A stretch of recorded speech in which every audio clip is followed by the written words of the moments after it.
Bonjour et bienvenue dans Aurore raconte, les épisodes de storytelling du podcast Free Your Mind by Aurore. L'histoire d'aujourd'hui, bien que complètement incroyable et à la limite du paranormal, est bel et bien vraie et tirée de faits réels. Elle s'intitule Voyage posthume et je vais maintenant te la raconter. Être ou ne pas être? Là est la question.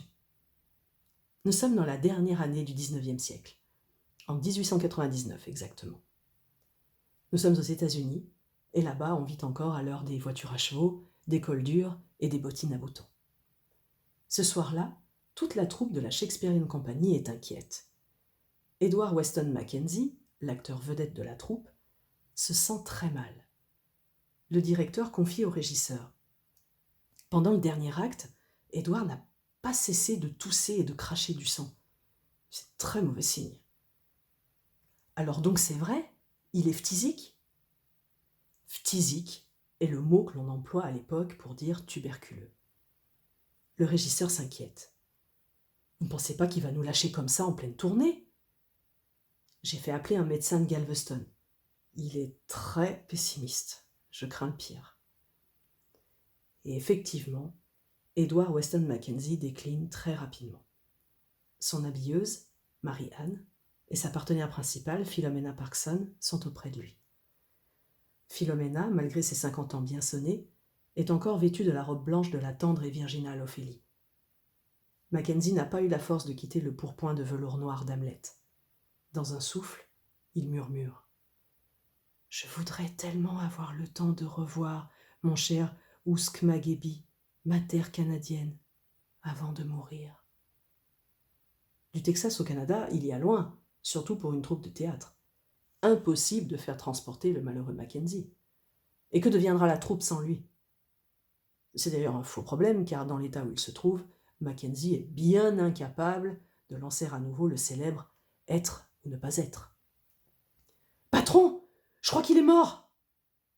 Ophélie, Philomena Parkson, vient de pousser ce cri dans les coulisses du théâtre impérial. La catastrophe attendue est arrivée. Le directeur de la troupe tient à fermer lui-même les yeux naguère si bleus et si impressionnants de sa chère vedette. « Que comptez-vous faire de lui, patron ? Et que croyez-vous que je puisse en faire ? Certainement pas le traîner avec nous à travers toute l'Amérique, même dans un tonneau à whisky. On l'enterre sur place et puis c'est tout. » La troupe se cotise pour offrir une belle tombe à Mackenzie. Tout le monde s'est montré généreux dans la mesure de ses moyens. Edward Weston Mackenzie est enfermé dans un magnifique cercueil en chêne. L'intérieur est une caisse de plomb hermétiquement close. Évidemment, avec la chaleur de l'été texan, l'inhumation se fait dans la fraîcheur relative du soir. Déjà, on fait imprimer de nouvelles affiches. L'acteur qui jouait le rôle modeste de Rosencrantz reprend le rôle vedette, non sans une secrète jubilation. Le lendemain soir, la Shakespearean Company joue déjà au loin, c'est-à-dire à 50 miles. De temps en temps, on évoque le souvenir du pauvre Mackenzie enterré là-bas, loin des siens et de son cher Canada. Sa femme et ses 2 enfants ont d'autres problèmes à résoudre. Impossible de faire les frais d'un rapatriement, on verra plus tard. Un mort, de toute manière, doit posséder toute la patience du monde. Que peut-il attendre, à part la résurrection? Mais connaissant Edward Weston Mackenzie, il aurait fallu se méfier. En 1900, très exactement, soit 1 an après la mort de l'acteur vedette, un cyclone épouvantable dévaste la région de Galveston. Le cimetière lui-même est inondé. Inondé est un mot faible. Le cimetière est ravagé par les flots. Les tombes sont bouleversées, les cercueils remontent à la surface. 2 ans plus tard, la Shakespearean Company revient à Galveston, toujours avec le répertoire classique. Les acteurs taquinent Michael Sumbleton, le nouvel Hamlet. « Tu te sens bien, Coco ? Pas de problème pulmonaire ? N'oublie pas que c'est ici que notre vrai Hamlet a terminé sa carrière. Espérons que tu ne vas pas nous faire la même sortie. » Sumbleton n'apprécie guère ces piques plus ou moins aimables. « Oh, Mackenzie par-ci, Mackenzie par-là, il toussait tellement que ce n'était pas Hamlet qu'il nous donnait, c'était plus la dame aux camélias, avec des moustaches. » Le directeur de la compagnie calme le jeu en déclarant « Demain, après le déjeuner, je vous propose d'aller porter quelques fleurs sur la tombe de notre cher Mackenzie. Philomena, tu as reçu tellement de fleurs ce soir, je crois qu'Ophélie pourrait bien se séparer de quelques roses. C'est une troupe recueillie qui entre dans le cimetière de Galveston. Un cimetière encore modeste. L'Amérique est un jeune pays et la ville n'est pas une métropole. Excusez-nous, monsieur, vous êtes le gardien ? Nous cherchons la tombe du célèbre Edward Weston Mackenzie, le grand acteur de la fameuse Shakespearean Company. Nous l'avons nous-mêmes enseveli ici. Vous vous souvenez sans doute de l'événement, c'était tout près de la chapelle. Le gardien ne se souvient de rien. Il ignore tout de la gloire d'Edward Weston Mackenzie. « Ah ouais, c'est vous les saltimbanques ? Mackenzie, vous dites ? Bon, vous savez, c'était en quelle année votre enterrement ? En 1899. Ah, mais depuis, nous avons eu la grande inondation de 1900, ça en a fait du dégât, hein. Certains des cercueils ont été emportés par le reflux des eaux sur la plage même. On dit que d'autres sont carrément partis en mer. Impossible que la dépouille de notre cher grand Edward Weston Mackenzie soit partie en mer. Nous l'avons fait inhumer dans un cercueil entièrement doublé de plomb. Quoi qu'il en soit, la tombe de Mackenzie demeure introuvable. Philomena dépose son bouquet de roses à l'endroit où on aurait dû retrouver le grand acteur shakespearien. Et l'on repart afin de se maquiller pour la représentation du soir. Les années passent. Là-bas, à Uskmagebi, au Canada, la veuve de Mackenzie a fait ériger une petite stèle dans le gazon du cimetière. C'est là que son cher époux aurait dû être enterré. Tous les ans, ses enfants et elle viennent s'y recueillir. Un jour, en mer, au large de l'île du Prince-Édouard, des pêcheurs de la Marée Rose s'activent pour remonter leurs filets chargés de cabillaud frétillants. « Capitaine, on a fait une pêche miraculeuse. Jamais le filet n'a pesé aussi lourd. Ça va payer. » Le capitaine, l'air dubitatif, jette un regard par-dessus le bastingage.